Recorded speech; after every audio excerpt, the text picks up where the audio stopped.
Friday, January 29th. It is the last school day of this month, and that means we celebrate all of our January Thinkers Student of the Month. Enjoy this month's Thinkers celebrations today with your class. We have lots of fun and exciting things coming up in February. Groundhog Day, the 100th day of school, Kindness Week, and Run for Funds. The Bucks play in the Super Bowl. We get a day off from school for President's Day, and we focus on a new learner profile, Caring. Start thinking about who will represent your class as the Caring Student of the Month.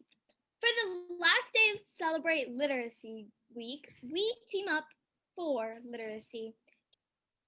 Did you wear a team jersey? See if you can find a book or article about your favorite athlete. Share what you learned with your classmates. Speaking of athletes, take a look at this video with some famous athlete talking about the importance of reading. Reading has helped me kind of get away from the game a little bit. LeBron James has been taking an unusual approach to improving his playoff numbers. James, turnaround jumper, drills it. He is knocking down everything. This is an incredible performance. At shoot-arounds, he's often got a book. At his locker pregame, while he's icing postgame. On the training table, always with a book. It's the first time I've really done it. I haven't read this much, I guess it's probably since I was in high school. You know, so much of our life is consumed with basketball, and sometimes it's, good just to get your mind away from it, do something else, and then when it's time to get back on the court, you come back and get ready to play. He's taking on a little Tolstoy right now. War and Peace? Not yet. But James' reading list has been varied. Jay-Z and Jerry West's autobiographies, The Tipping Point, The Pact, and the entire Hunger Games trilogy. But raising even more eyebrows has been when James reads, often within an hour of tip-off as a way to alleviate pressure and clear his head. You spend so much time with preparation for the game, sometimes you just need to kind of, just get away from it for a little bit, so you don't get over-blocked. He needs his time, he needs his space to go somewhere else, to put himself into a different mind state before he come out here and run out on this court where he's the most watched athlete in sports. I don't care if you, put together a Lego building of the Capitol Dome to get ready for a game. As long as you go out and score 40, like that guy can, by all means do it. James fires a three. Bang! It's a tactic that's caught on throughout the Heat locker room. The Hunger Games books have been passed around, as has a biography of Malcolm X. Is a Heat book club next? Would you have to guess who would be the leader? It's relaxing, honestly. I'm able to zero in once I'm done and get ready for the games. He's in the backfield. We work out of the shotgun. Play clock down to 4. There's the snap. Here comes pressure by the Gators. Quick throw. Mitchell makes the catch. He breaks away. 30, 25, 20. Veers inside. 10 breaks the tackle. 5 breaks another one. Touchdown!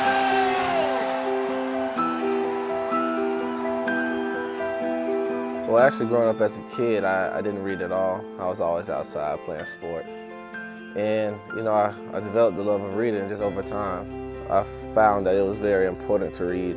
And just those simple skills that reading gives you is very important in everyday life. I had a friend that was about to go out of town, and she knew I liked to read, so she wanted some books to read while she was back home. So I told her, let's go to Barnes & Nobles and we'll just find something.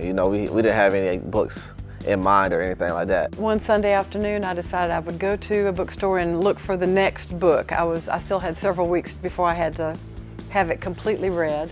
We go to the bestseller rack and we just start looking. And I look to the left and I see a lady with a bag, and she's juggling like 3 or 4 books. I think 2 are under her arm and she's reading one. And I was standing in front of the bestsellers, and several other books caught my eye. So I was looking at the jacket covers, and this nice young man comes walking up with a friend, and I can overhear them talking about, oh, this one is good, or you might like this, or I read that one. I said, I guarantee she knows something about what's going on right now. I mean, he said, can I ask you a question? And I said, sure. And he said, can you recommend a book for just leisure reading. And I said, well, what do you like to read? And he said, anything. I just like to read. And I said, well, I actually just joined a book club. And he went, you did? I want to be in a book club. And I had been personally looking for one to join. So I just asked her if she would ask the head people of the club to allow me in. I thought they were going to say no. You know, that she had told me there were no males in there, so I was like, I don't have a chance. And he said, I've always wanted to see how book clubs work. And I said, really? And he said, yeah, do you think they'd let me join? And I said, well, I don't know if you want to join ours. We're all, 40, 50, and 60-year-old women. And he said, I don't care. I just like to read. So as I'm typing his email address, all of a sudden I get this feeling, and I looked at him and I said, he was very nice, very sincere, and I said, are you like a big deal football player and I just don't know it? And the friend that was with him was going, yeah. And he was like, no, I'm not, no, I'm not, just very unpretentious. Everyone in the book club is older than my mom. Everyone. Some of them are older than my grandmother, And it's all I've been adopted into their family, and I definitely enjoy it. He's just very unpretentious. He just said, I just knew that, he said, after my freshman year, I wanted to step it up and do some things that I hadn't done before, start reading more, expand myself in that regard. And they started asking him about his life, when he was young. They said, have you always liked reading? And he said, no, when I was growing up, we were outside playing football, and of course the whole crowd laughed and said, it has served you well. What it does do is help you read stuff you wouldn't read though, like the book we're reading now, like Between Oceans. I doubt I would have ever picked that up. But because I'm in a book club and that's the book that was chosen for this particular month, I opened up and started reading. All the ladies in the club are great people and definitely good friends. So the relationships are great, and I cherish them. Even though Celebrate Literacy Week is over, it's important to think about how words and books are such a big part of our lives every day. Reading is a power, people. And reading makes me so hungry. So let's talk about lunch. Today for lunch we are having PB&J sandwich, Lean Machine combo, or cheese pizza. Vegetable and fruit choices are carrotinis, green beans, fresh fruit, flavored raisins, or juice. Birthday news today. Happy birthday to Emmett B. in Mrs. Mullins' class and Tyler S. in Mrs. Vissy Vasson's class. The weekend birthdays are Alejandro J. in Mrs. Wood's class and Mila R. in Mrs. Lopez D's class. Happy birthday! Well, that wraps up the news show for today, Patriots. Please stand for the Pledge of Allegiance and remain standing for a school song.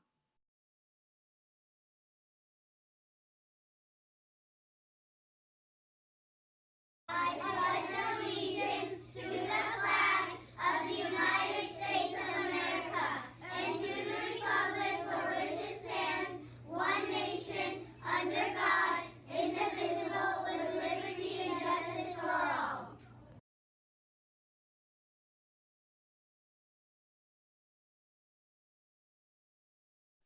Thanks for watching and have a fabulous Friday. Congratulations to all of our Student of the Month thinkers. And remember, we are living the question. In person and virtually. Bye.